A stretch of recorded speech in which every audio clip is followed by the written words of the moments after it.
The Georgetown County Board of Education is now in session. I'd like to welcome everybody to our meeting this evening. Welcome to all of our visitors and our staff that is here this evening and all of our board members.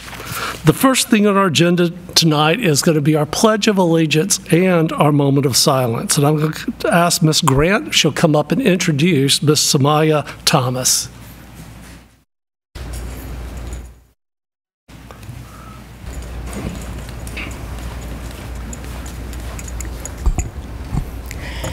Good evening. Good evening. Good evening, board members, Mr. Gaskin, cabinet members, and all here this afternoon. It is my pleasure to introduce my 5th grade student, Samaya Thomas, from Browns Ferry Elementary School for the Creative and Performing Arts. Samaya's favorite subject is science. She loves to listen to music, draw, and create cool animations. When she grows up, she wants to be a musician and an artist. And the one thing that she's proud to say, she wants everyone to know that she has met some amazing people since she has been here on Earth. Samaya Thomas.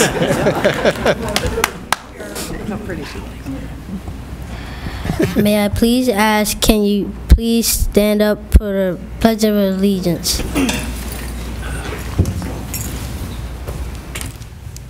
I pledge allegiance to the flag of the United States of America and to the republic for which it stands, one nation, under God, indivisible, with liberty and justice for all.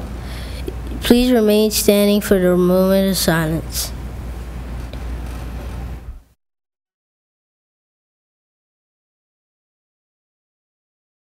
You may be seated. Thank you.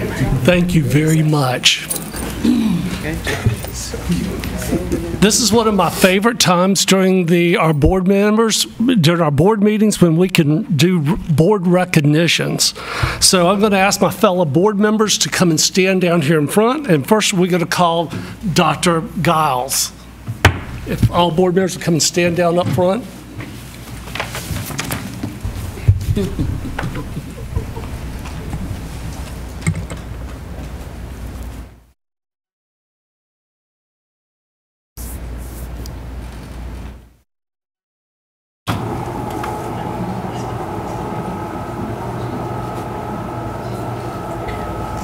Good evening, Chairman Gaskins, members of the board, Mr. Price, district staff, and guests. The Jostens National Yearbook Program of Excellence recognizes engaging yearbooks that reflect a broad representation of the student body while helping students develop 21st century skills such as communication, collaboration, and information and communication technologies literacy. Awards are presented twice a year in the spring and fall based on the yearbook's arrival date at the school.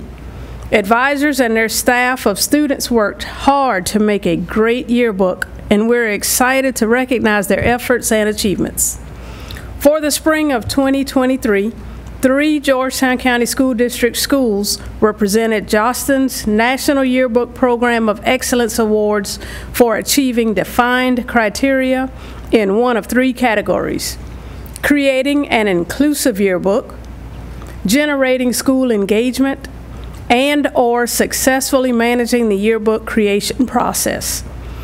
Principals and yearbook advisors and any yearbook staff members, please come forward when your school is recognized.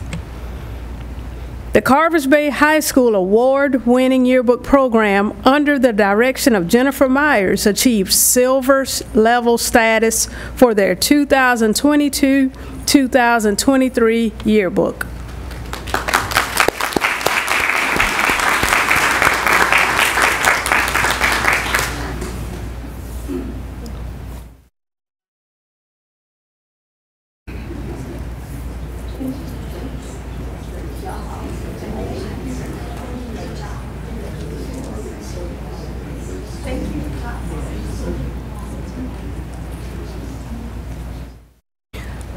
Next, the Waccamaw High School award-winning yearbook program under the direction of Stephanie Van Fossen achieved silver level status for their 2022-23 yearbook.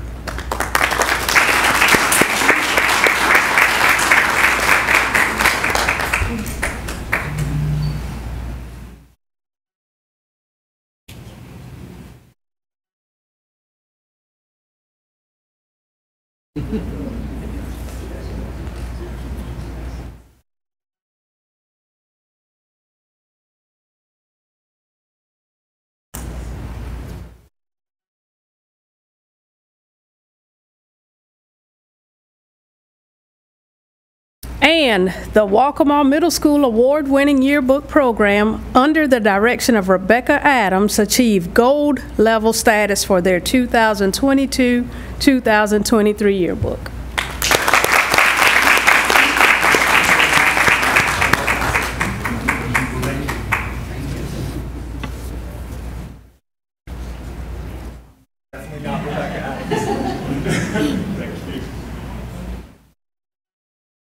Congratulations to these schools, advisors, and yearbook staffs for creating engaging, memorable yearbooks for your schools. Congratulations.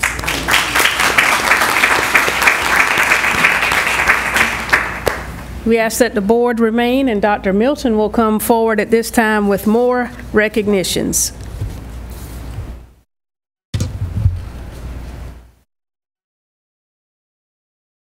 I'm going to ask Dr. Giles to join the board, as well as Mr. Jenkins, if he would join the board members as well.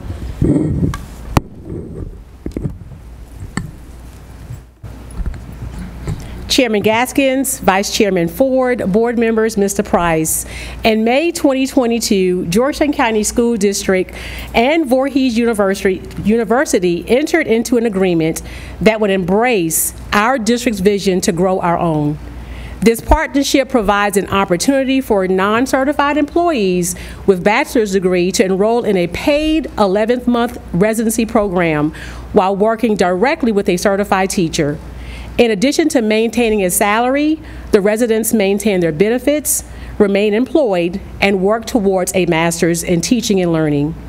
Through Voorhees' EPI program, 2 of our very own entered residency last year, successfully completed the rigorous program, and earned their master's degrees. I'm honored to recognize and present them this evening. I'm going to ask Ms. Aliska Brown to join me to my left.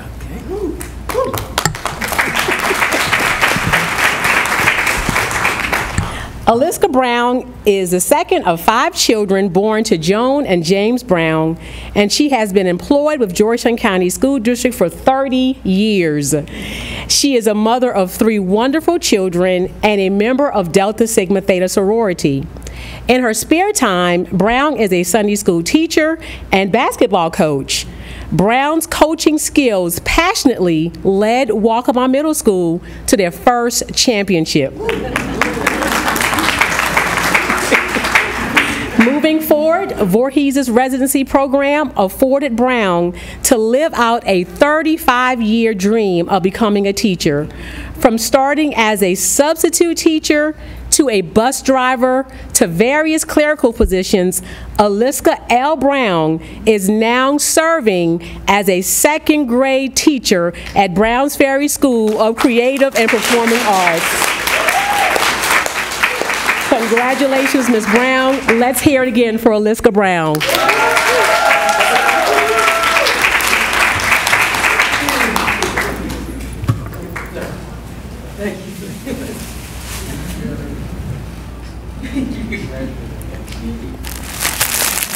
So proud of you.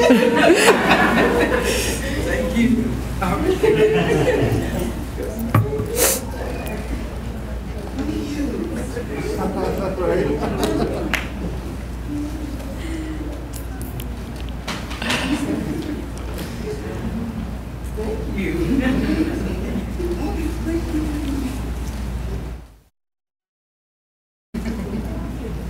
Got one more gift. Stay here. Okay. Okay.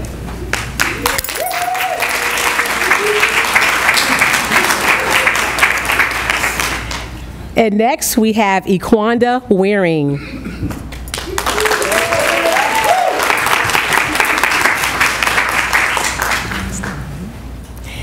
Equanda Waring is the youngest of 9 girls born to the late Jesse James and Mary Lee Waring, and she has been employed with Georgetown County School District for 5 years. In her spare time, Waring enjoys event planning, shopping, and hanging out with family and friends. She is a member of Alpha Kappa Alpha Sorority and Trinity AME Church, where Reverend Timothy Cooper Sr. is the pastor. There, she serves as a steward board member, a secretary, and class leader. Voorhees' residency afforded Waring to go back to her alma mater, where she received her undergraduate degree in biology in 1995. From serving as a temporary employee to an administrative assistant, Equanda Marie Waring is now serving as an 8th grade math teacher at Rosemary Middle School. Congratulations. Let's hear it again for Equanda Waring.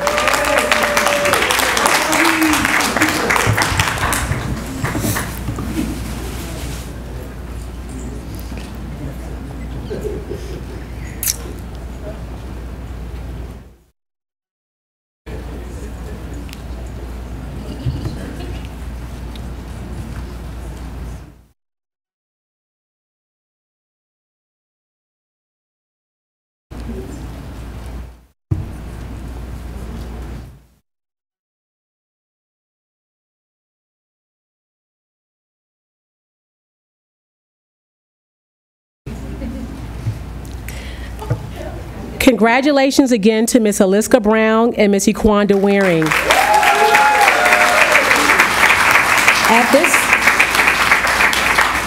At this time, I would like to say thank you to Ms. Brown's family, friends, principal, and mentors for being here tonight. I would ask you to stand at this time, Ms. Brown's family.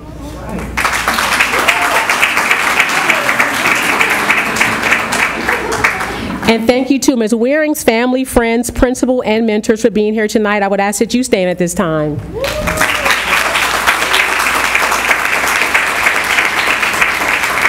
And then surprisingly, Voorhees showed up tonight. I would ask you to sign up at this time. I would ask you to stand up for partnering with us. Thank you so much for being with us this evening. And finally, as I take my seat, I'm pleased to announce this year we have 3 additional persons in the Voorhees residency program. 2 of our very own and 1 that we have agreed to host. Thank you, Mr. Price, and thank you, board members, for allowing us this amazing opportunity to grow our own. Thank you again, and thank you, participants.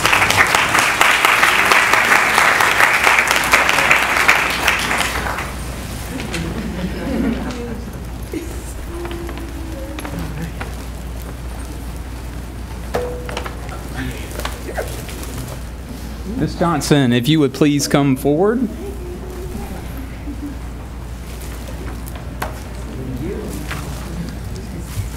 Let you come stand by me now. All right. Proud to do that. Government Finance Officers Association of the United States and Canada has awarded the Certificate of Achievement for Excellence in Financial Reporting to Georgetown County School District for its comprehensive annual financial report for the fiscal year ending June 30th, 2022. GCSD's report was judged to have met the high standards of the program, including demonstrating a constructive spirit of full disclosure to clearly communicate its financial story. Business Services also received an award of financial reporting achievement in recognition of their work. This Certificate of Achievement is the highest form of recognition in the area of governmental accounting and financial reporting, and its attainment represents a significant accomplishment for our Business Services team. This is the 29th consecutive year that GCSD has received the Certificate of Achievement, which speaks to the district's commitment to accountability and overall transparency. Please join me in recognizing Ms. Lisa Johnson and her Business Services team for preparing the award-winning comprehensive annual financial report and for their record of sustained excellence.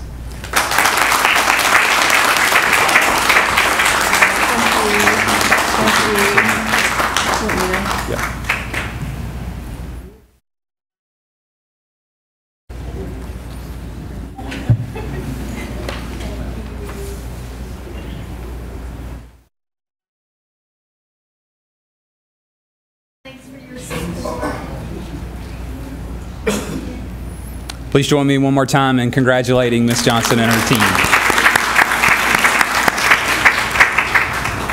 Established in 1982, the South Carolina School Boards Association's Boardmanship Institute offers a year-round training curriculum focused on leadership skills for board members on state and national educational issues.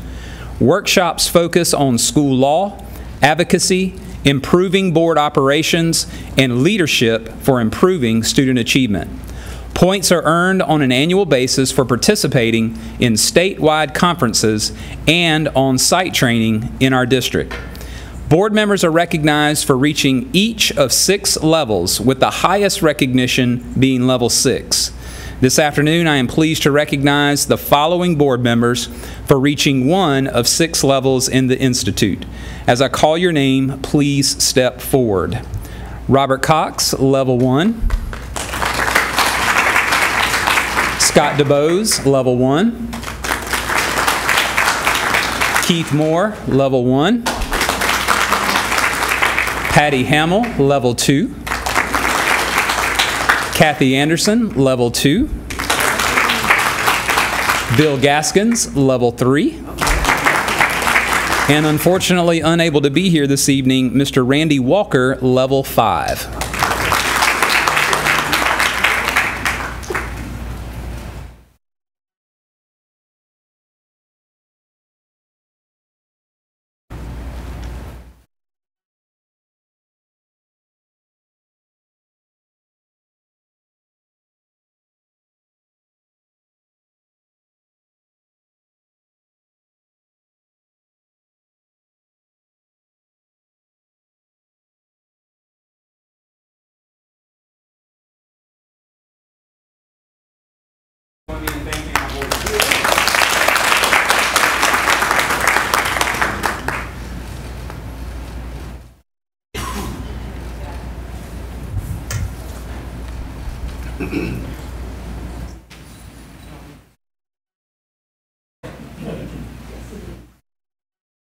All right, everybody take a step that way.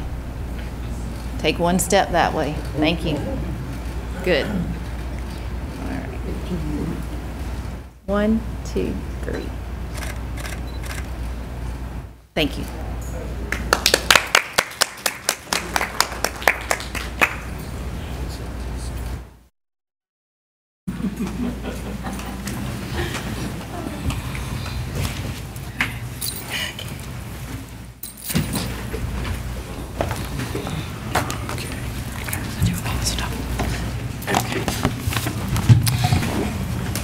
It is always a special occasion when we can recognize students, teachers, staff members, and board members. We're so proud of all of us. Thank you.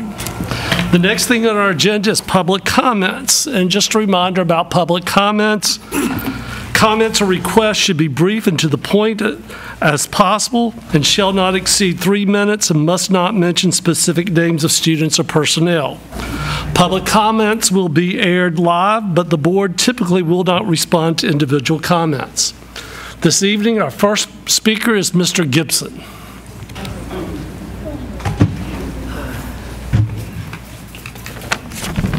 Good evening again. I just came to enlighten the board that September is Sickle Cell Awareness Month. I talked to the superintendent back in May in trying to get Georgetown County School District to partner or find out from Medical University to bring someone over here to enlighten and educate the administrators and maybe their nurses so they can take their information back to the schools so teachers would really understand what sickle cell disease is.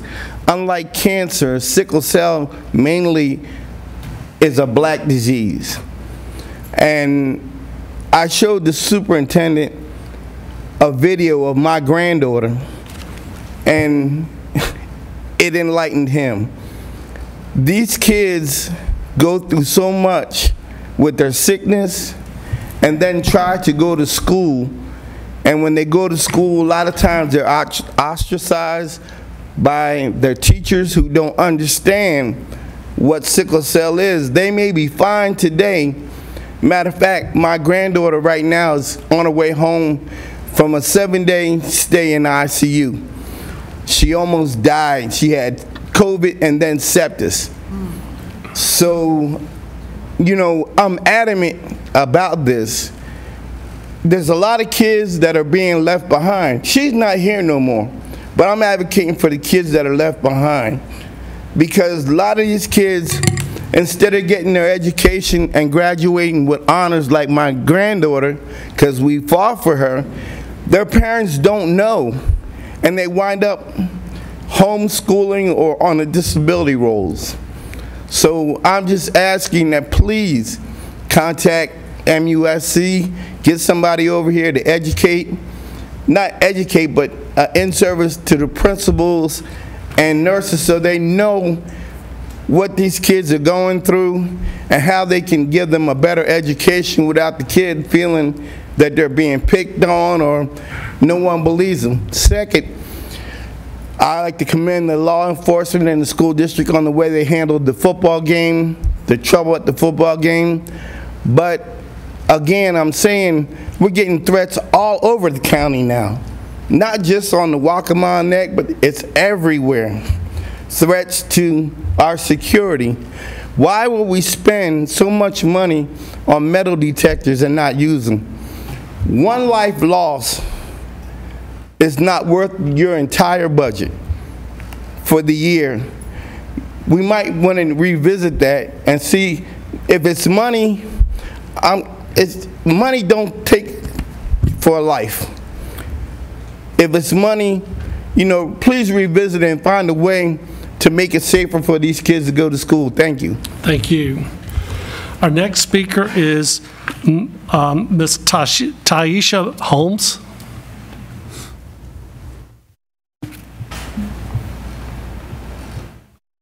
Good evening. Good evening. I'm just going to piggyback off of what Mr. Gibson said, because that's why I came here today, to talk to you all about the safety concerns of the students of Georgetown County School District. As you all know, we have been getting threats. Students have been threatening teachers. They've been threatening the students, stating that they're going to bring guns to school. And I know you all have metal detectors in the school, but my concern is, why are they being utilized randomly? If they're being utilized randomly, why use it at all? You can use the metal detectors one day, and the next day there's a shooter there that y'all did not, where the schools did not use the metal detectors. What's the point in even having them? What my suggestion is, you all need to make sure these detectors are being used every day. One of the things that Mr. Price stated in his email was that the children do not know when they're utilizing the metal detectors. When they find out is when they get to school and the lines are long. That's not solving the problem. If it's being used every day, and I know one of the concerns was the long lines. Well, some of the school districts where I worked at in the past, they had 2 metal detectors in each school. They used them every day. They had multiple entrances, so students didn't have to go through one entrance. That alleviated the long lines. These kids are not safe. They are not safe. They are not safe.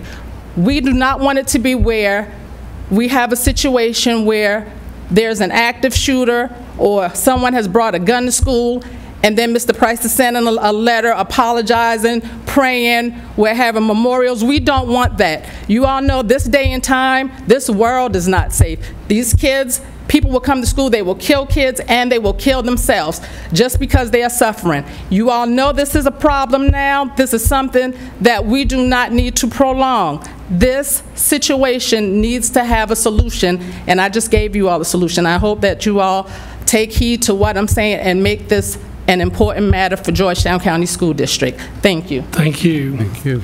Our next speaker is Tyrone Britton.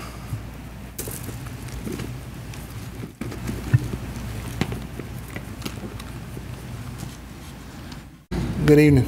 Good evening. I'm here because of Ms. Holmes saying, but I'm also like a football fan. And I'm also concerned about the kids and, people who like to come and watch football. Only thing I'm saying is to keep, saying that down is, beef up security. I know police officers may want overtime or a little extra work. Do something to try to keep games safe for people, because when I was coming up, we didn't have none of those stuff like that, playing football. All I'm saying is if you could beef up security and, have police patrolling the parking lot if you ain't going in the game, leave off the premises.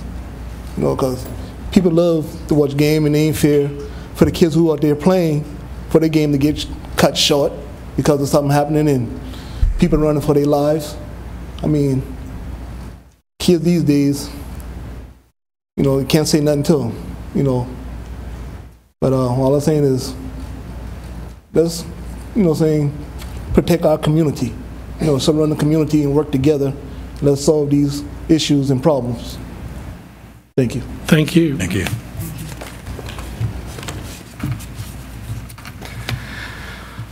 The next thing on our agenda is the approval of the minutes. Each of you have received a copy of the minutes. Is there a motion to approve? So moved. It's been moved. Second. It's been second. Any discussion? Hearing none, I call for the question. All in favor, please say aye. Aye. The motion is carried. The next thing on the agenda is the adoption of the agenda. You all have received the agenda. Is there a motion to approve the agenda? So moved. It's been moved. Second. It's been second. All in favor, please say aye. Aye. The agenda is approved. Moving on to our list of action items. First action item is the personnel list. Each of you have received a copy of the personnel list. The administration recommends the approval of the personnel list as presented. Is there a motion to approve? So moved. It's been moved and it's been seconded. Is there any discussion? Hearing none, I call for the question. All in favor, please say aye. Aye. All opposed, say nay. The motion is carried. The next thing on the agenda stems from a board presentation last month or month before. The administration presents to the board for their vote to either to join, reject, or delay the decision to participate in the social media class action lawsuit. Is there a motion on the floor? I move that the board votes to join the decision to participate in the social media class action lawsuit. There is a motion that the school district join the lawsuit to participate in the social media class action lawsuit. I think I said that wrong, but so there's a motion that we join that class action lawsuit. Is there a second to that? Second. There is a second. Now, is there discussion? Yes. Yes. I just want to revisit some numbers that we talked about the last time it was presented. Can you hear me? No. Not quite. This has a light. Is it on or not? Yes. You're Mr. DeBose. You didn't push it, did you? Oh, hang on. Push it, There we go. cuts it off. Hello? It's Still not not. working. Not working? Try Randy's, the one next to you. Yes, There we that go. one's working. This one working? Perfect. Okay. So, the school district, Georgetown County School District, participated in the Jewel settlement. And, hello. You can move it back now. So, that Jewel settlement, once again, the settlement was for $1.7 billion. And just as a reminder, $1 billion is 1,000 million. So out of that, plus 700 million, so that's $1,700 million was what Jewel paid in the settlement. Of that, 1,750,000, or 1,750, only $355,000 of that entire settlement went to the school districts. And there were 350 school districts that signed up for it. So the school districts spread across 350 got 26% of the settlement. The law firms got 74% of the settlement. Georgetown County School District ended up getting $150,000 out of a $1.7 billion lawsuit. So that works out to about 0.09% of the settlement. So as far as I'm concerned, personally, I think a lot of these class action lawsuits are used by law firms, and I'm not specifying any particular one, but in general, they're used by law firms to make a lot of money for the law firms. And the people they're supposedly doing it for get very little from that settlement. And maybe we think 150,000 from that, yeah, it's 150,000. But I view it as kind of a tip, or I'll even call it a kickback, that the schools get, or whoever they're representing gets, in order for them to continue and make a whole lot of money. So I think when we decide whether we're going to accept, reject, or defer it for a while, we need to think about that, because we're putting our own reputation, I think, at stake to say we want to be a party of this, when we're not going to get much money out of it all, but the law firms are they're going to make billions. I also think the lawsuit, as I understand what they're trying to do, is a bit unwieldy, in that they're trying to sue all the different social media companies. So how they're going to figure out who pays what is a mystery to me. I don't think they can all be responsible for the same amount of damage supposedly they're going against them for. But I think, personally, I don't want to be a part of that settlement. So that's just my personal opinion. Thank you. Is there any other discussion? I think I would just like to Go ahead, Mr. Moore. Let's you ladies first. No, go ahead. Go ahead. I think it's more about the message than the funding to myself. Looking at what's going on in schools, social media is playing a large part, has a large part to do with that. And so anything we can do or be a part of to try to curb those behaviors or the problems that we're having with social media, I don't care if we don't get a penny, as long as we can get something that's going to affect positive changes in our kids. Okay, Ms. Ford? And I agree with Mr. Moore. That's my point exactly. I don't feel like we are getting involved with this for the sake of the money or what we could possibly get. I think what we gain is knowing that we are really advocating on behalf of our young people. When someone is doing something that's attacking them, when I feel like the social media, the algorithms that they've changed, that they've addressed directly to impact our young people, I think when we find that out, then it's our job to try to put a stop to it. So if this lawsuit can put a stop to it, can make them, we're not trying to get social media to go away. We just want the developers to change things so that our kids are better protected. If our kids are better protected, if they're not becoming addicted to social media, which we know they are, they can concentrate better in school. And so to me, the benefits far outweigh the negatives, which is, little to no compensation. I don't really care about the compensation. I really care about the impacts, and I want this to stop. I want it to stop negatively affecting our young people. Ms. Hamill? I really think this is a responsibility to look out for our young people, and that's the way I look at it. We're not investing a penny in this particular endeavor. And I think to bring it to the awareness of our parents and bring it to the awareness of our community, and to know the amount of time our young people are spending there, and to know that a lot of what happens in a school day doesn't happen in a school day. It happens outside that school day and is brought into the school day. And I just think that as our being part of something that says we are responsible for our young people, and we want to do everything we can to protect them. And that's my stance on where I think, yes, we should join in saying that.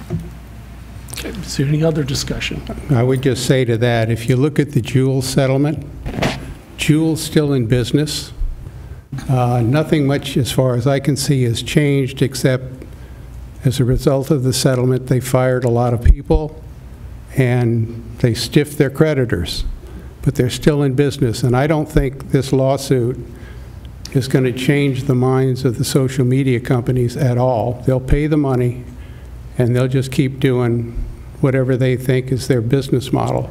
I think the only thing that's going to change the social media companies is the immense public pressure from legislators in states and in the federal government, and change some of these laws that allow them to not be, to do what they do. And until those laws change, I don't think it's going to change their behavior much at all, but I hope I'm wrong. Any other discussion? I will call for the question. All in favor of joining the lawsuit, I'm going to ask you to vote by raising your hand. All opposed, raise your hand. Okay, the motion is carried. To go along with this, we need to make another motion. Ms. Johnson. Yes, Mr. Chairman.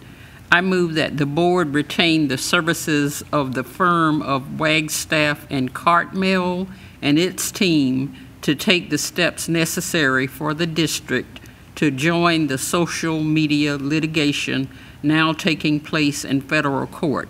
I further move that we authorize the chair to execute a retainer agreement with Wagstaff and Cartmill on behalf of the board. Okay, you have the motion in front of you. Is there a second? Second. Would you pass that to me? Okay, we have a second. Is there any discussion? Lynn seconded. Lynn seconded. Huh? Lynn just seconded, didn't she? Yeah, she seconded. Oh, Lynn okay. seconded, yes. All right, hearing none, I call for the question. All in favor, please say aye. Aye. All opposed, say nay. Nay. Okay, the motion is carried. All right. Moving forward, we have a list of policies that we reviewed at our last board meeting, and we'll go through them. We'll just go right through them. So if those of you who are joining us this evening at our last board meeting, we had a discussion about these policies. So hopefully we can move right through them. The first one is policy IHA, grading / assessment systems. The administration recommends second and final reading approval of policy IHA, grading assessment systems as presented. Is there a motion? So moved. It's been moved. It's been seconded. Is there any discussion? I have a question Yes. for Dr. Giles, I guess. You want to pull that one up?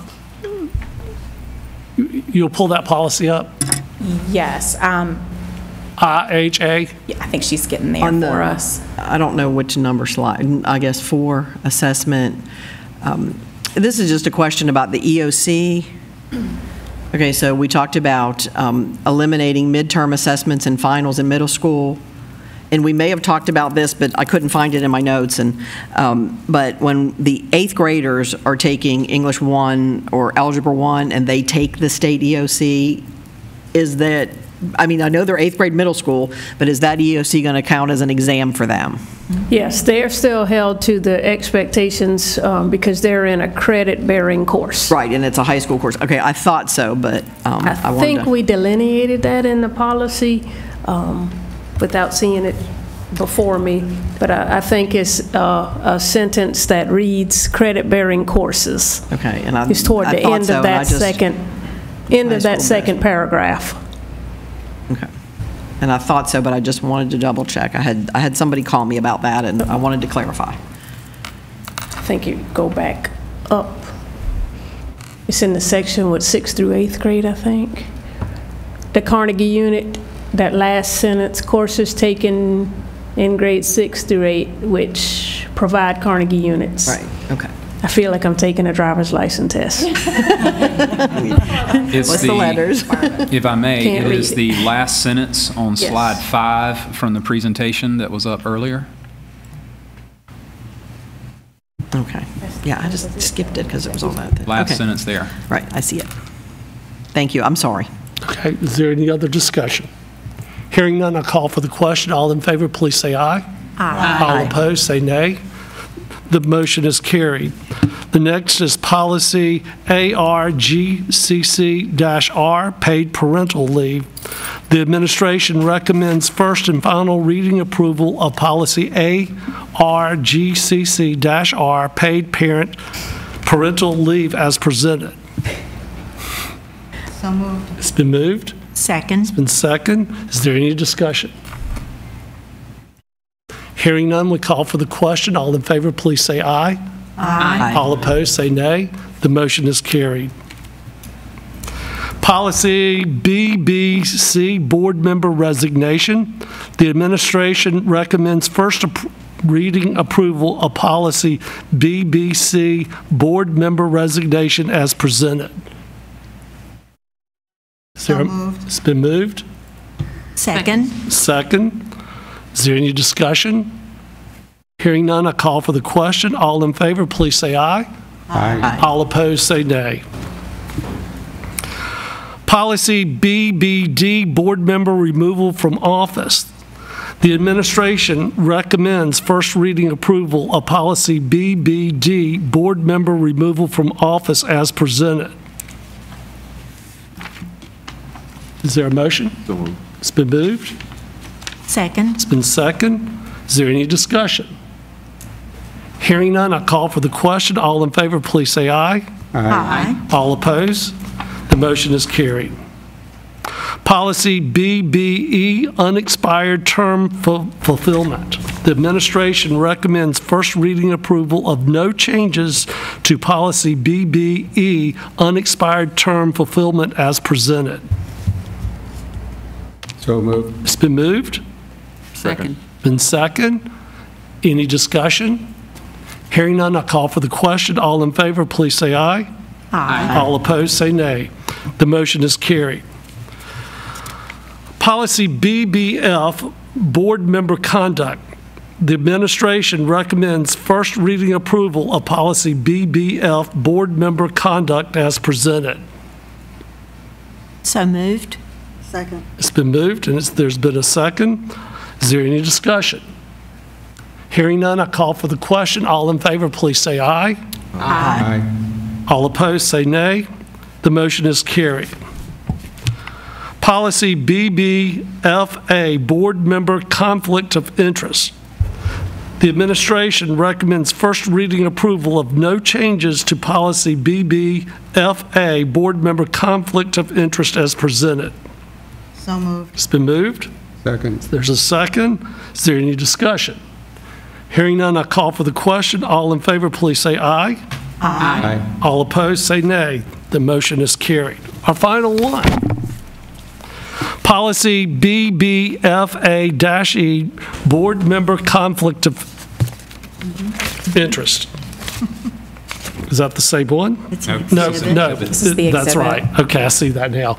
The administration recommends first and final reading approval to remove policy BBFA-E, board member conflict of interest as presented. So moved. It's been moved. Second. Second. Any discussion? Hearing none, I'll call for the question. All in favor, please say aye. Aye. All opposed, say nay. The motion is carried. Thank you very much. One of our big duties as a board member is constantly reviewing our policies, and usually at our workshops, that's our first time we go through our policies and review them. And we have done quite a bit of policy reviews this year so far, and we'll continue as we move forward. Because I don't know if you've had a chance to look at our policies. A lot of them have not been reviewed in years. So we will continue on this progress. Thank you very much, unless you're up next. I am up next, Okay, but thank you for all of those policies. Now we're moving into information items. Renewal lease agreement with Waccamaw Council of Governments. Yes, sir. Good evening. Thank you. This is our lease agreement that we have for space here at Beck for the Waccamaw Council of Governments, the COG. They have one office here it's the office of the Ombudsman, and it's our pretty standard lease. We don't have a ton of office space that we're leasing out here in Beck anymore, so we don't have these all the time, and some of our leases are more than 1 year, but this one is a year-to-year lease. Unfortunately, we missed our June 30th renewal. So they've technically been holdover tenants with the same terms of their lease. We just need to get it back on paper that they're still real leaseholders. They are paying leasees. No issues with them as folks in our office building. They're lovely office mates. So we're just presenting the lease agreement to you tonight for information and any questions that you might have, and then it would be for your vote for the next meeting. Is there any discussion? Any questions? Hearing none, thank you very much. Perfect. Thank y'all. And next, Mr. Jenkins, school calendar.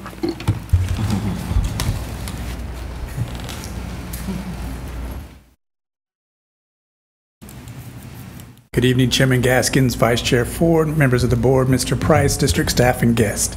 I thought I had passed this torch, but I'm before you again. But sitting in the back is Mr. Batten, so he will be taking over hopefully the calendar for next year. With that being stated, we had a few meetings with the calendar committee that represented the community, the 4 attendance zones, all 4 levels, then community business partners, so it was a pretty comprehensive team. With that being stated, we looked at this year's calendar and we were trying to replicate it for the upcoming school year. So I'm just going to give you some brief highlights on it. If you will look, you will see that of course we have off January the 4th for next year. And again, this is a proposal. Teachers would come back to work on July the 25th. The first day for students would be Thursday, August the 1st. We would have off Labor Day in September. Then the end of the first 9 weeks would be October the 3rd, and that following week is when we would have our first remediation week. Then if you go down to November, of course, November 5th is Election Day. Every other year we have to take off Election Day. Then the 11th is Veterans Day. Then if you'll notice, we went back to the 3-day work week, or having 3 days off for Thanksgiving. In looking and taking into what the calendar committee was stating, with already having a week off in October, and then soon to have a little over 2.5 weeks off for Christmas break, taking that extra full week off really wasn't necessary. And then if we did so, then that would push us to starting the academic school year in July, which we didn't think would go over with anybody. With that being stated, the 9 weeks would end, and the first semester would end on the 19th, a teacher work day or prep day on the 20th. We would have, of course, winter break. Coming back, we would have either a teacher work day or staff development day. If you notice, we did not designate those days this year, primarily because different schools would use their days as either staff development or a teacher work day, and that now gives the instructional staff and the administrators the freedom to use them as they see fit. The first day back for students for the 2025 school year would be January the 7th. Then of course we have off President's Day on the 20th. Excuse me, Martin Luther King's Day.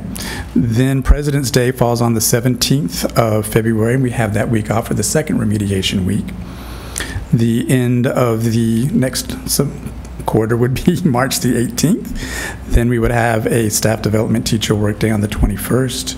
Then we would have another staff development teacher work day on the 18th. And then we would be off for spring break on the 21st through the 25th. Then, of course, we would have off Memorial Day on the 25th, and the last day for students would be May the 30th. The last day for teachers would be that following Monday, the 2nd of June.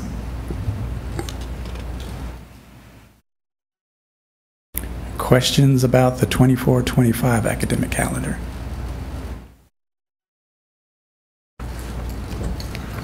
Wow. Well, you knew one of us would. Prior to this coming back for a vote, will this go out for teachers for them to look at? Yes, sir. Get their feedback? Yes, sir. It will be posted online. It will be discussed in a few different forums as far as support staff, the teacher forum. It'll be at joint leadership. There'll be times and opportunities for a lot of input and feedback. And then the calendar committee would meet again to look at the feedback that was received, decide if changes were needed to be made, and then probably sometime in October, we would bring it back to you for final approval.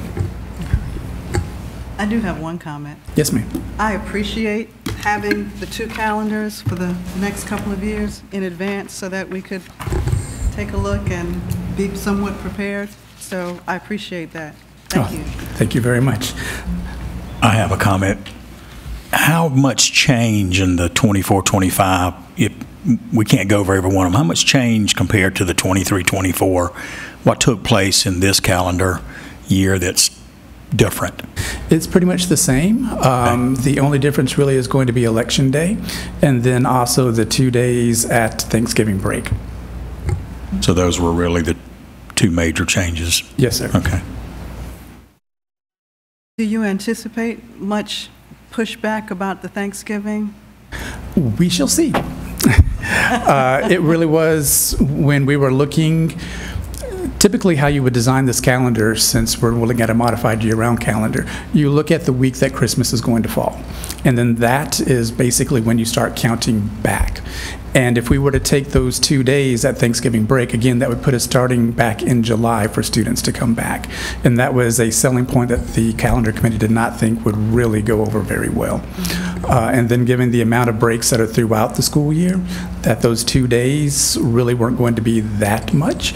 But there again, if it's put out there and they want us to change it and have that full week off, then we would have the full week off.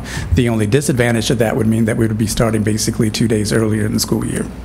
So that is a change from the 23-24. Instead of a week, we're not getting the Monday and Tuesday next year. This year, it's a full week, correct? Yes, sir. Okay. And Mr. Cox, you'll see that there are 2 other days in November, November 5th, Election Day, and November 11th for Veterans Day. Those were not days off this year. So those were added. So that's where the other 2 days went in order to keep the first day for students in August versus bumping it into July. Gotcha. And the following school year. 25 either. What time? If you look at 25. He hasn't gone to that one yet. Oh, okay. Oh, I'm ahead. Sorry. It's okay. The following school Rushing year. you right through. For the 25-26 school year, didn't go quite as easy as the 24-25 school year went. With that being stated, you can see that again we take off 4th of July. Then we have the 5 teacher prep, teacher work days at the beginning of the school year, and then students are slated to come back on the 5th of August.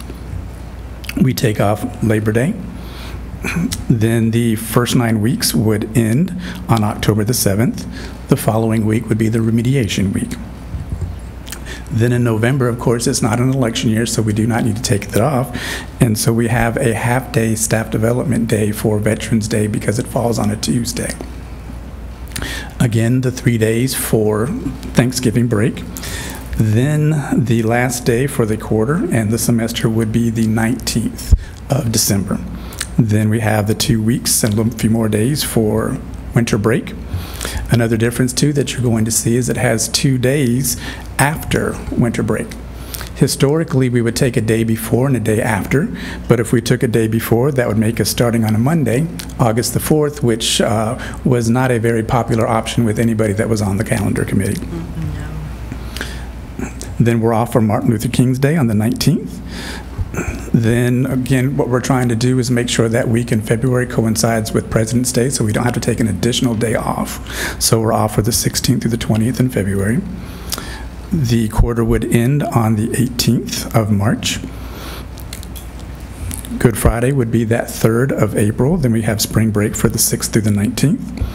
Then we are off for Memorial Day on the 25th, and the last day for students would be the 29th.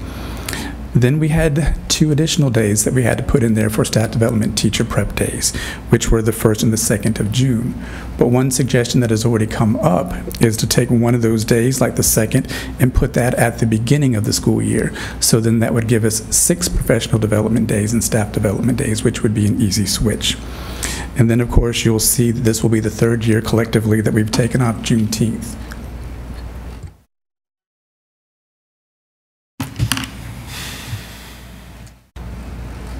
And questions for Mr. Jenkins. Is there a reason that children get off for Election Day? I mean, is it just because it's considered a holiday? It is a federal mandate. It is a federal mandate? Yes, sir. Okay. We receive federal funds and state funds. Oh, schools are used for voting. Yes, sir. Yeah. Thank you, Mr. Jenkins. Well, that was easy. Thank you very much. Was easy. And next, Mr. Walters, school safety. Good evening, Mr. Chair, Madam Vice Chair, board members, and Mr. Price. This discussion item was to be brought up with my understanding of two areas you wanted to focus on, and that was threat situations where parental notification is involved, and then also athletic safety. So Ms. Kibler is going to get us queued up here to get that started, but what I wanted to do before we get into the actual notification piece is take a couple of minutes and tell you a little bit about what it is that we're dealing with as far as threats, a lot of a working definition and some background, and hopefully that will not only help you, but the folks here and who are watching online have a better understanding of how we make some of the decisions that we make. So the first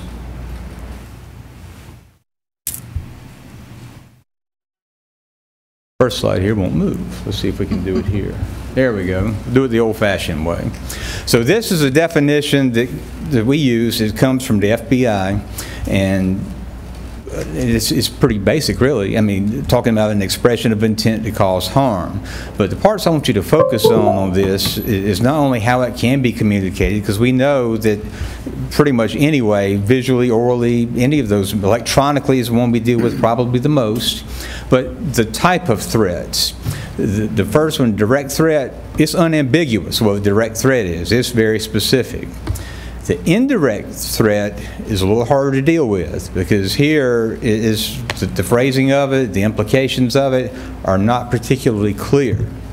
Conditional threat, on the other hand, is usually fairly clear, but a number of steps have to take place for that to happen. So, you know, if it's a certain date, or people wear, you know, you've heard the ones about wear a certain color shirt or things like that, there's conditions to it.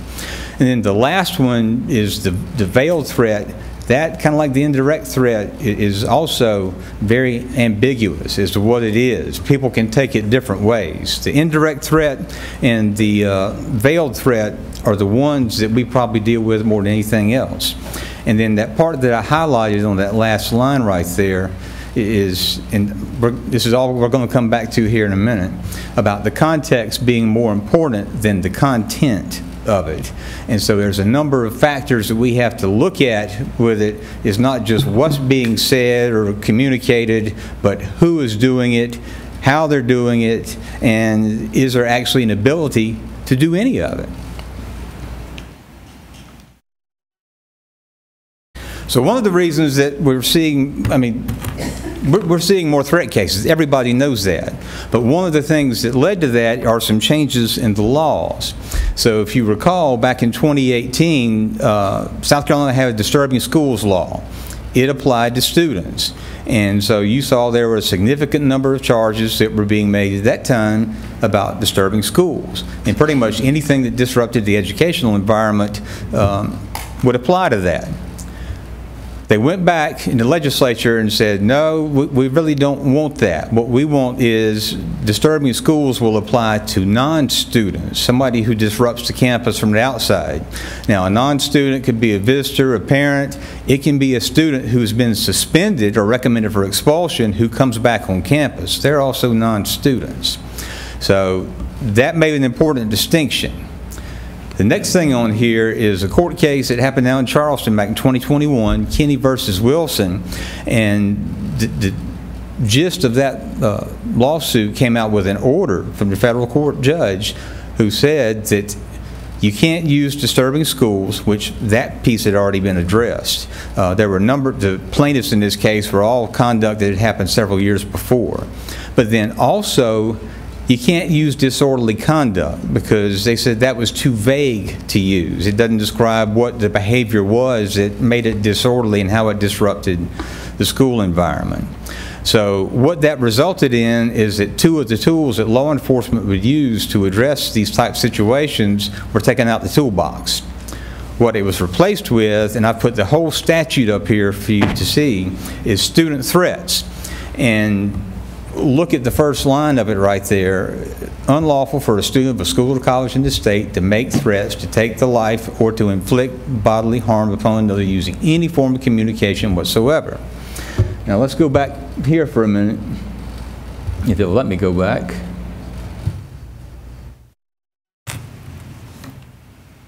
Maybe it won't. But that's where we get in, again, to context for it. It doesn't say that the threat has to be credible. It doesn't say it has to be direct, indirect, veiled, conditional. Any threat to do that, whether it's realistic or not, is a violation of state law. And then the part about the second piece here about repealing, replacing, or statutes, that's where we get into those two court cases that we just mentioned before that.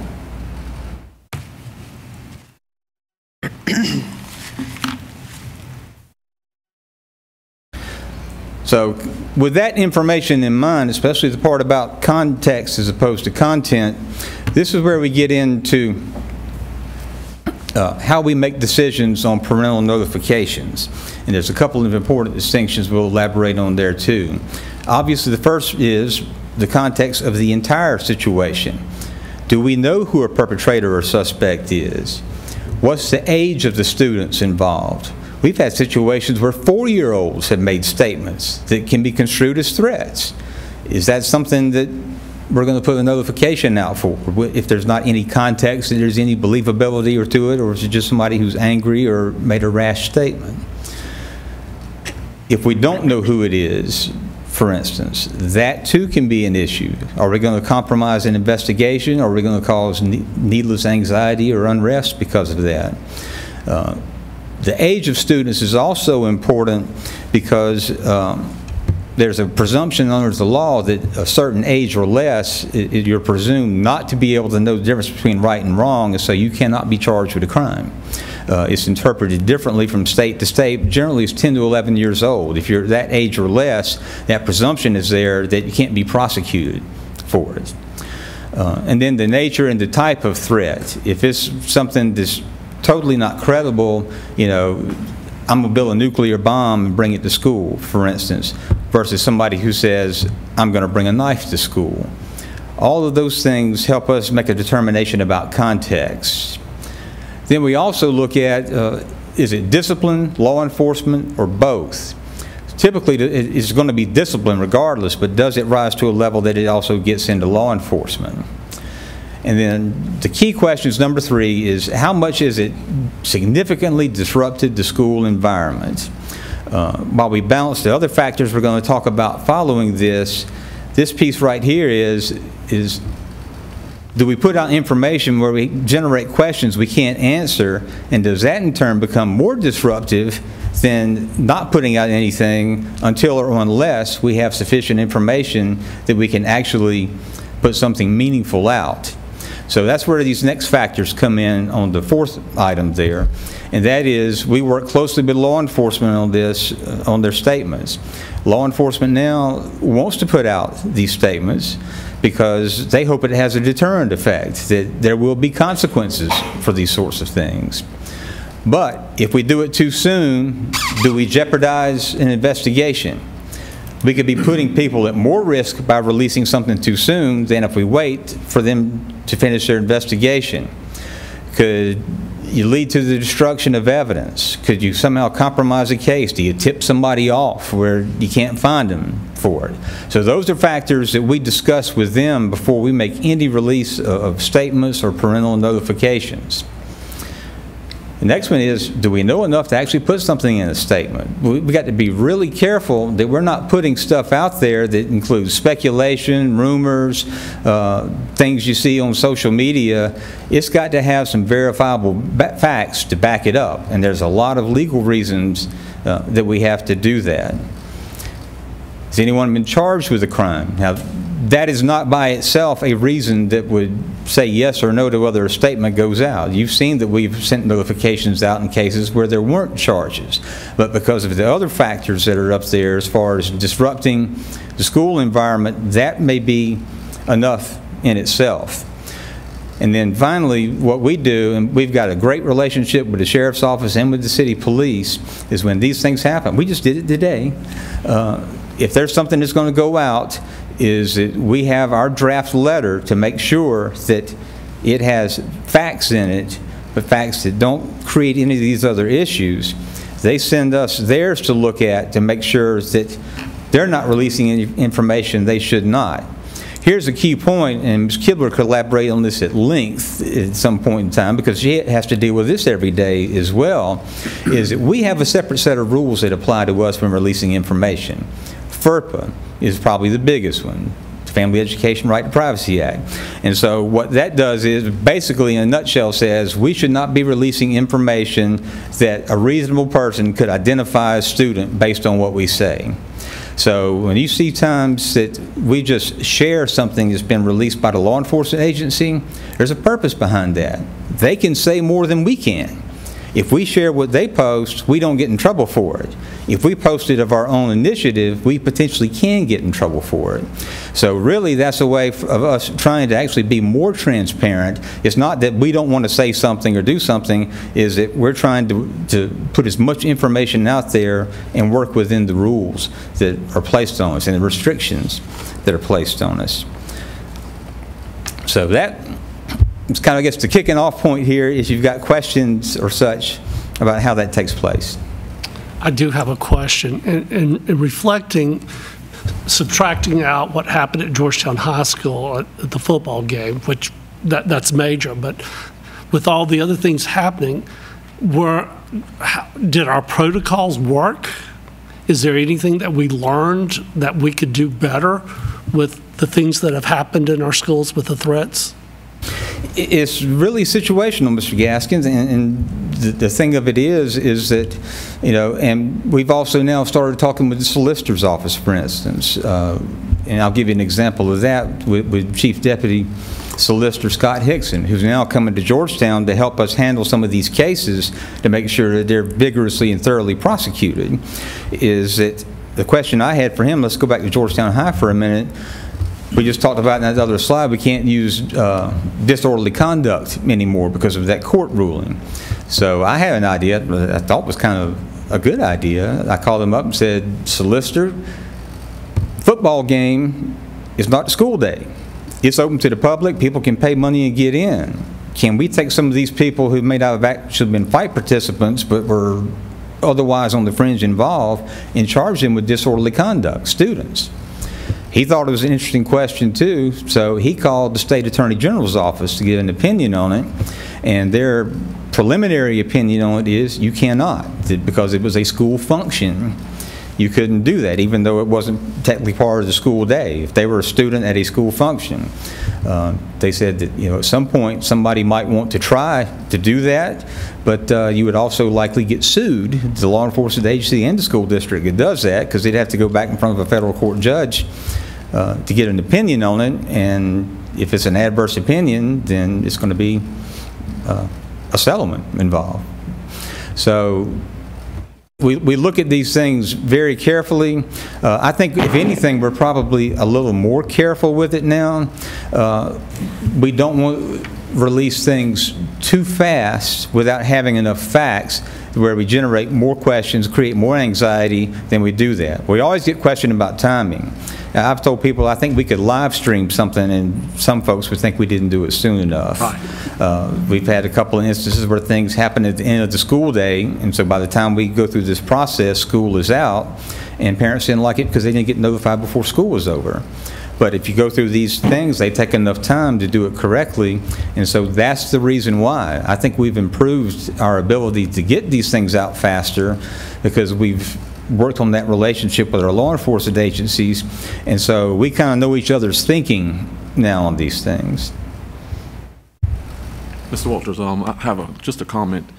In the spirit of deterrence, me attending the game at Andrews the other night, I saw a great presence as far as security, but one of the things I would have loved to see more of is more in the parking lot itself. So when you pull up in that parking lot, you can know that, okay, we're likely not going to try anything tonight because security is here. So that was one of the things I thought could perhaps deter anything. Yes, sir, and we're going to talk about that in a minute, and your comments noted, so if I can reserve that till we get to the next piece, we'll come back to it.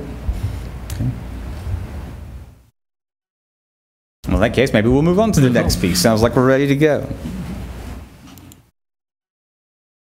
So, with our athletic security, we rely on, there's really three components to it. That is school staff, that is law enforcement, and here's the thing about law enforcement is that these are people, even though they're getting paid, they're also giving up of their personal time to do that. And to me, it was a little disheartening to see some of the comments that were posted online directed at our law enforcement agencies and even particular law enforcement officers, is that they don't have to do this. They might be getting some little piece of money for it, but they're also giving up their Friday nights and their other evenings and weekends when they do this for us.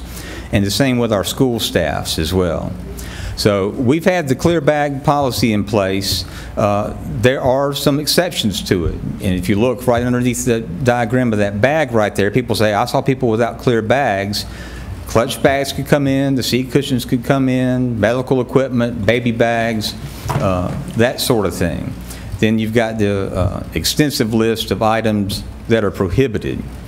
And so we've done that for a while now, but we continue to educate on that. One of the things we worked on with this school year is improving our signage, for instance. The other thing we've gone back and done with that, and I'm probably jumping ahead a little bit here to what some of the changes we did is, but having people out in the parking lot like we do at graduation. We found this worked really well, just having some of our folks out there, and when they see people getting out of the car with these items that can't go through the gate, stop them while they're still near the car. Don't wait till they get all the way up there and then they got a 10-minute walk back to go put it back in. So we'll go ahead and get into some of this. And the first item, Mr. Moore, is what you said right there, is increasing our ability for parking lot surveillance. And that can not only be law enforcement, but it also can be school and district staff. On the Georgetown incident, there were people that were patrolling the parking lots. But you also know how parking was scattered really across both campuses. So it was a challenge for them to maintain surveillance over all of those areas. Then the other consideration we look at in that too is that we have to kind of look from the inside out. It's making sure we've got the gates in those areas to keep things out of the stadium covered first. Then we can deploy more resources out into the parking lots.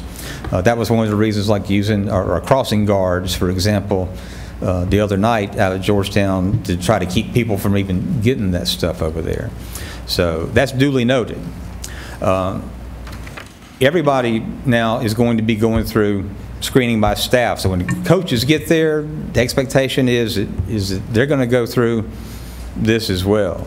And this is just, we're looking for any area that something could possibly slip through there. The open gate systems, I'll come back to that in a minute. We use those. We also use wands for it. These are labor-intensive operations. Even using the open gates, which allow us to move people through faster, still takes a number of people for it. So we've got school administration, district folks. My team, as we've told you before, is a team of 4, but it was all hands on deck for these events. So we're working on that. Enforcing strictly about students having their current school ID if they wanted to come in grades 9 through 12 without an adult. I know I was in Andrews Friday night, and Miss Mahone said she had her best day ever selling student IDs because they wanted to come to the football game.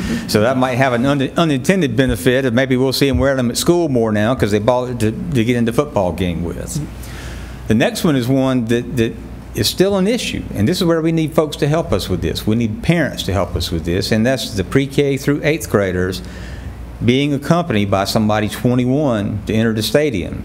Now, you've probably seen since school started, not only across South Carolina but across the country, everybody's reviewing their stuff like this because there's been incidents everywhere. That age has varied. You know, some places had 18 for that. to us, that was a concern because essentially a senior could be responsible for their siblings or other children. So that was, we preferred to go with a little more maturity at age 21 for that. But we do have folks who will pay $7, bring their kids in, and some would even knock their kids into the stadium, get them inside, and then they'll turn around and go back out. So we're trying to monitor that more closely as well. The reentry thing was, we've been trying to enforce that all along, making them purchase a new ticket to get in, making them go through that rescreening. But the other thing we've added to that now is closing gates at the end of halftime. So if you're not in when halftime's over, you're not going to come in. And that's kind of like when we shut the gates at graduation time when the ceremony's about to start. And there are some people who are not pleasant about that, but unfortunately, this is the things we're going to have to do now. Same with the concession stands, closing those at the end of the third quarter. That way people don't have a reason to hang around, mill around at the end of the game in those areas where there's congestions. We know people want to get concessions and they got to get to restrooms. So that's where people congregate, and so we try to focus folks there, law enforcement and school staff for it. And then the weapon, this is the open gate weapon detection system. This is not a traditional metal detector. These were created by the company called CHEA, the same ones we use our walk-through metal detectors from. They were developed for, specifically for the NFL, because they said we need something that we can get 80,000 people into a facility relatively quickly, and we're looking for bigger items that could be used as weapons. We're not looking for fingernail clippers and things of that nature. And so the company developed these things, and they have metal detecting capabilities, but they also use artificial intelligence to be able to screen some of these things out. So for instance, when we use these on a morning at school, we have the kids take out their Chromebooks because of the mass of it will still activate it. We'll have them take out their bigger 3-ring binders because a wider 3-ring binder at the length of it gives the device an impression of a fixed blade knife. But in using these at ball games, we can process people through quicker. And so if you've gone to a Panthers game, if you've gone to a Gamecocks game, you'll see these devices outside and people just standing around them, and that's what they're there for. Still got to look in clear bags. Clear bags is not 100%, you can't see everything in them. You got to look around in there and make sure that there's not anything that is still in there. So it's faster, but it still takes screening time. We have a law enforcement officer at the gate where all this is taking place. Our friend Sergeant Nelson back here, who's providing our security tonight, at the night at Georgetown High, stood at that gate the entire time, watching what was going on there to make sure that nobody was trying to evade getting around them or slip something through, or that the folks that were doing the work were making sure they were being diligent about what they were doing. So that's the backup to that. Is we've got Mr. Stone was out there for quite a while. I was out there for quite a while prior to the game as well. So those are the backups in place to make sure that that's being done. And then the last thing I want to mention in regard to that is that we've seen an increase in the use of the Stop It app, and that's in all of these situations. And while we don't like the situations, we like the fact that people are using the app so that they can share that information with us if they don't want to get personally involved with it. And they can use it right there. If they're at an athletic event, you can use it right there. We monitor it all the time. And for some reason that we don't see it right away, then that company starts dialing cell phone numbers of school administrators and my team to make sure that somebody's seen it. And I can tell you we've gotten those things at all hours of the night and weekends and holidays as well. So we're prepared to deal with those things. So that's kind of an overview of where we are with the athletic security at this point, and now I'll be glad to have that discussion. Bill, I have a question and a comment.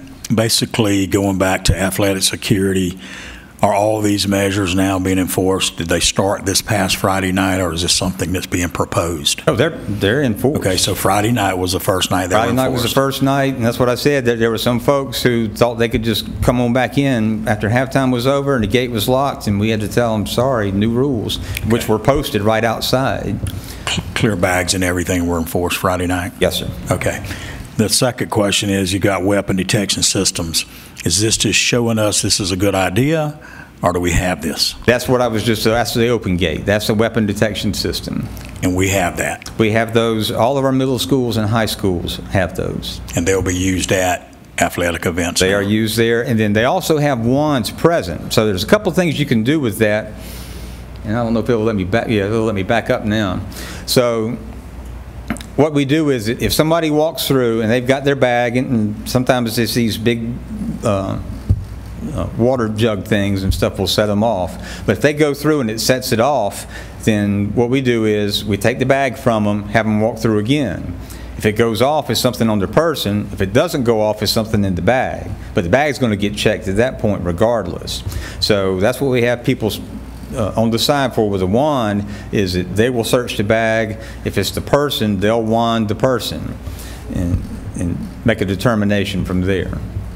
Okay, but this allows the process, especially when folks cooperate, and that's why I wanted to explain this in a little detail. If they understand how they can get through a lot faster, that makes it easier for everybody. And this system will detect a weapon in a bag, whether it's clear or not clear, or is it detecting weapons on the body? No, if you walk through it with the bag, it will detect in the bag. And so like when we use them at the school, they take out their Chromebook, they take out their 3-ring binder, they hold the bag in front of them and walk through it. And my last question is when we do the systems at schools randomly, this system is something that students are walking through on random days? We use both. So some days we'll use this because it's faster. Other days we use the walkthroughs because they are much more thorough. But then you get into, that's where you have to do the full check of the bags. And so when people think of metal detector checks, they're thinking like the airport with the walk-through metal detectors. We don't have the bag screening machines, so people have to physically check the bags. So with this, we're only screening for that. This type of weapons. You might not get every vape that goes through with this because it's looking for weapons, and depending on the shape and size of the vape, it may not set it off. You walk through one of our walk-through metal detectors, it's going to get fingernail clippers, vapes, and everything. And I think we figured out last year that the walk-through metal detectors was like 300 vapes got confiscated, people walking through the metal detectors. When we use the walk-through ones, though, and this is where we get into the issue of we have equipment, but it takes a lot of people to do it. So if we're going to run a walk-through metal detector on the door, you got to have somebody outside because, as was mentioned, as soon as the first person or first bus rolls up, then the phones come out and the notice go out, hey, they're running the metal detectors today. Some of them that don't figure it out till they start going up there want to ditch stuff outside the door. So somebody is outside to make sure to tell them, you know, if it's this, get your Chromebook and your notebook out, but also watching, making sure they're not getting rid of anything that they were going to try to bring in. Then you've got to have people on the inside to make sure that the line is flowing. You've got to have people at the device so when it goes off, if they need to be wanded. But then the bag search is probably the most labor intensive. When we did them the other day at one school, and I was over there helping with it, we had 7 people checking bags for one walkthrough. Getting them to walk through a metal detector doesn't take time. Searching that bag and doing it correctly takes time. There have been instances here in South Carolina, I don't want to call anybody out, where a bag did not get checked properly. The student went through the metal detector, but there was a handgun in socks inside athletic shoes, and that search wasn't deep enough to capture that. So that's why our folks, when we talk about getting people lined up outside or whatever, is that if we're going to do it, we need to do it right and do it thoroughly. And one more piece I'll throw in on that too as well. One question that comes up a good bit is how come we don't let volunteers help do that? And it's a matter of civil liability. If you're a volunteer and a weapon gets past you because you didn't search a bag properly, not only does potentially something bad happen and the school district would get sued, but that person could be individually liable for it. So it's not something that's done. About how long does this take? You're at a school and you're using the metal detectors and having the kids walk through in the morning. How long does this take? It varies by school. When we did it at Waccamaw High the other day, I think we were done at the front entrance about 8:40. When we use the walkthroughs at Georgetown High, sometimes it's pushing 9 o'clock, getting everybody through it. Now, what we'll do too sometimes is that part of their routine with the schools is they submit their schedules to us, and we make sure there are no patterns in there. And one of the things that we have them do as well is that they have to have so many times per month for late arrivals. Don't think you can just beat the metal detector by waiting until the end of the first block and come to school. So that we try to vary that up as well. But again, it's deterrent value. It's not a 100% absolute way to keep things from getting into schools. I think if there was, everybody'd be doing it. And it just depends on how far can we go to do that.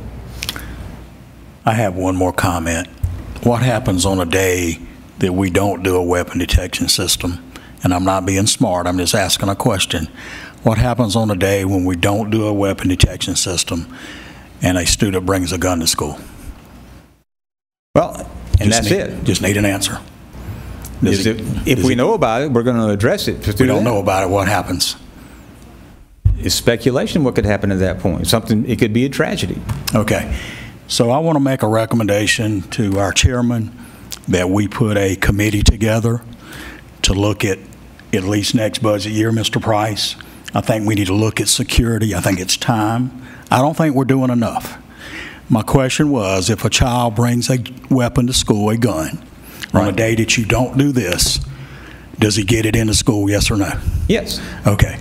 I want to make a recommendation tonight that we put together a committee with Keith, the chairman, Alan and his staff, that we look at security in our schools because we're not doing enough. One of the things I want to do, Alan, one of the things I want to do is visit other schools, because I'm sure there's schools that do this every day, but it's time that we take this serious. Yep. So I'm making that recommendation. We can definitely do that. Thank you. Yes. And let me just add, Mr. Cox, before we leave that too, this year in the state budget, there's some money for school security. I had put in a grant proposal for over $100,000 worth of things for that as well. So we're looking at that as well. But certainly, yeah,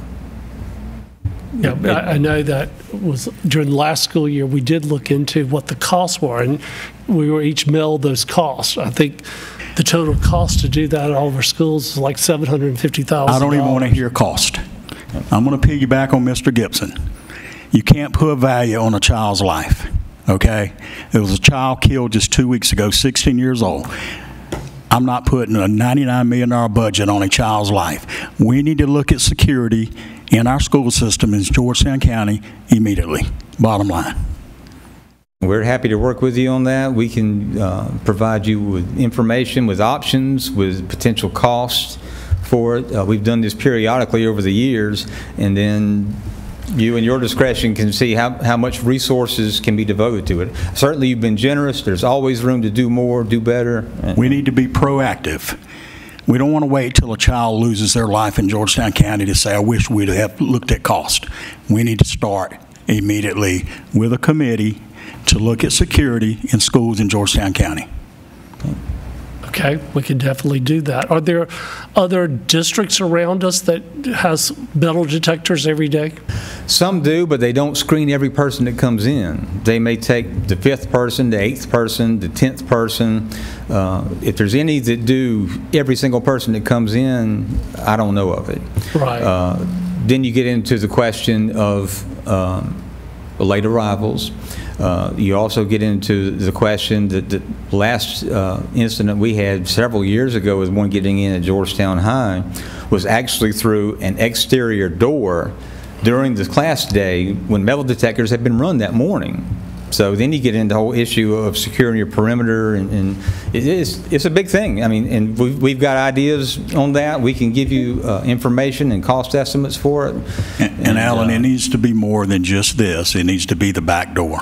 It needs to be the side door. Absolutely. It needs to be a revamp of our security in Georgetown County schools. Absolutely. Our district has been considered a leader in school security, and I want to stay that way. So I think every board member here will support that. Yeah.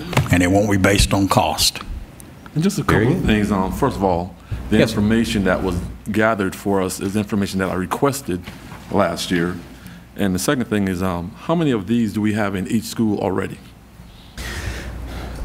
Of the weapon detection systems, I think that information was provided. It was provided this week to us. Yes, sir. I know the answer to that. I really don't like putting that number out in public if I can avoid it. But yeah, it has been provided. In regards to that, if this is getting us into the football game quickly, can we use this? Like I said, nothing's 100%.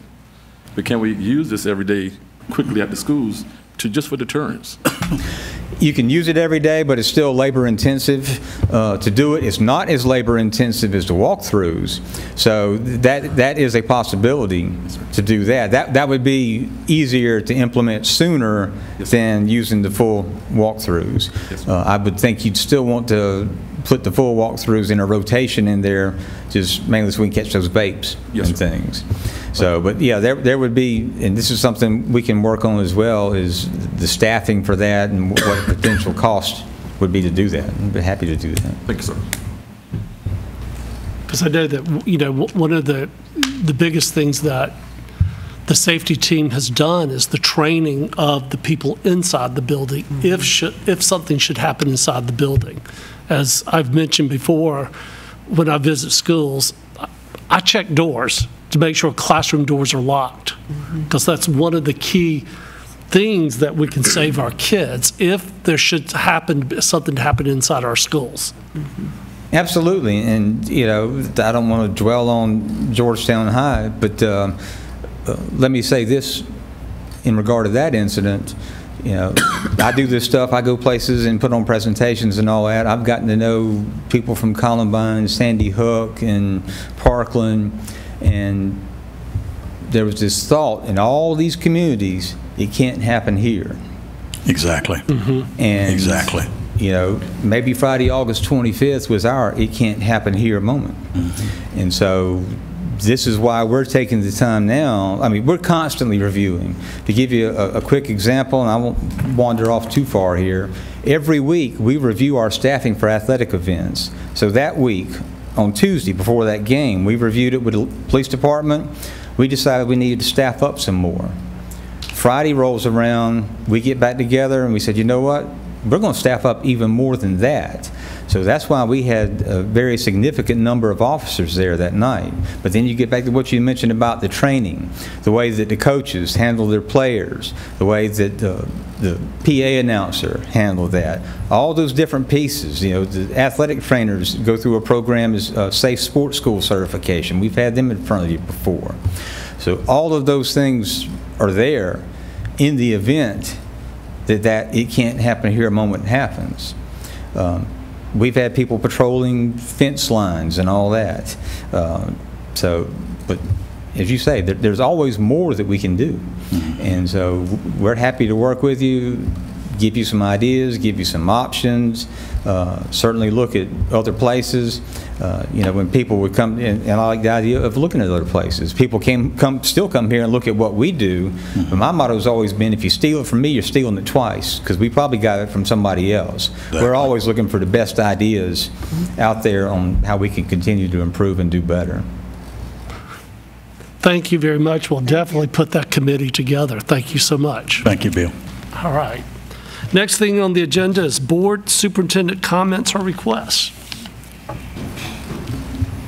Yes, I'd like to make a comment. Yes. Had an opportunity to go around to some of the schools. I haven't made my way around to all yet, but in doing so, having an opportunity to speak with the administrators and the teachers, and I want to take this opportunity to say thank you to them. I think it's important for us to not ever miss what they're doing. They're the boot on the ground.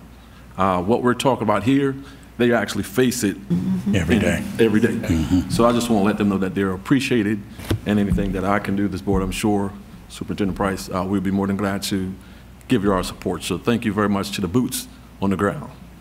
All right, thank you. Mr. Superintendent. All right, good evening, Mr. Chair, ladies and gentlemen of the board. We've had a series of unfortunate events since our last board meeting as we've been reviewing this evening. But I'd like to take this opportunity to also thank the staff at our schools who have been on the front lines in ensuring that we are doing all we can to keep students, staff, and visitors safe when they are on our campuses. I'd also like to thank Mr. Walters and his staff in the Office of Safety and Risk Management for always being quick to respond and to help assist us leading through challenging situations. I'd also like to thank Chief Pierce and the Georgetown Police Department and Sheriff Weaver and the Georgetown County Sheriff's Office for not only committing numerous resources and several hours of investigations in helping resolve these matters, but also their commitment to trying to prevent them from happening in the first place. They are tremendous partners with us in giving us a safe place to learn, work, and come together. Hurricane Idalia interrupted our learning last week, but we were able to quickly pivot to an e-learning day, and all students and parents are reminded that those assignments are due tomorrow in order to be marked present for the day we missed last week. While many sports have kicked off their fall season, we have one relatively new team that will be starting soon. The Georgetown County eSports team has had their first interest meeting of the new year and will begin competition soon. We will be inviting them to an upcoming school board meeting so they can showcase what it takes to be a successful eSport athlete. Since Bill 4122 was signed by Governor McMaster, Naloxone, also commonly known as Narcan, has been the top priority in adding to our district's nursing emergency response plan. Narcan reverses the detrimental effects that opioid overdose can have. While we hope that we never have to use this medication, we also recognize that we are in the middle of an opioid epidemic and need to be prepared in the event of a life-threatening overdose or exposure situation. GCSD has received enough Narcan to supply each school with 4 doses, and we are currently waiting for additional guidance from the State Department of Education and DHEC regarding administration protocols and training prior to distribution of the medication to our school nursing offices. Earlier today, the State Department released SC Ready and SC Pass scores for the 22-23 school year. And for the first time since COVID, 70% of our elementary schools and 80% of our middle schools have SC Ready ELA scores at or above pre-pandemic 2019 levels. The investments our teachers have made at our schools since COVID to ensure that GCSD is closing the achievement gap are showing, and we are optimistic about where we are headed. Nearly 45% of 3rd through 8th graders met or exceeded expectations in ELA for 22-23. This is an increase over the 38% scored in 21-22, 30% in 2021, and 40% that we scored before the pandemic in 18-19. Math has been a challenge for us, much like it has been across the state. 90% of elementary schools increased their math scores over last year, but only 50% of our middle schools have done so. Only 40% of our elementary schools are at or above pre-pandemic levels at this time.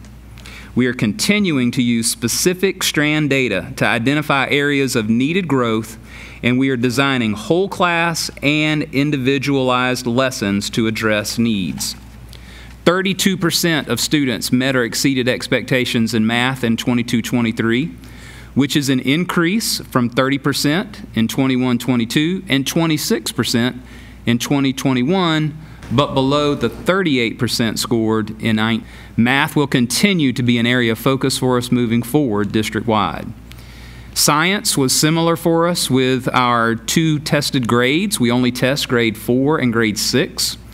33.9% met or exceeded expectations in 22-23, which is slightly higher than 33.3% in 21-22 and 28% in 2021. Our pre-pandemic level for science was at 40%, so we still have work to do to get back to that level. But we are happy to celebrate our continued growth, but certainly recognize that there is work to be done. And fortunately, we have terrific teachers and administrators who are working intentionally to help our students learn and grow. Thank you, Mr. Chair. Thank you. Next on the agenda, we have an executive session to get legal update on Medicaid filings and update on pending litigation.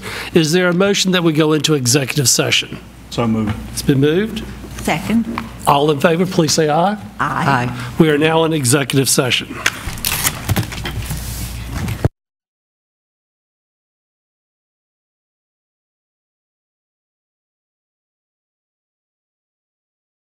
Is there a motion that we come out of an executive session? So moved. It's been moved. It's just been second. All in favor, please say aye. Aye. There is no action to take from our executive session, so this meeting is now adjourned. Thank you, everybody. Thank you. Good night all.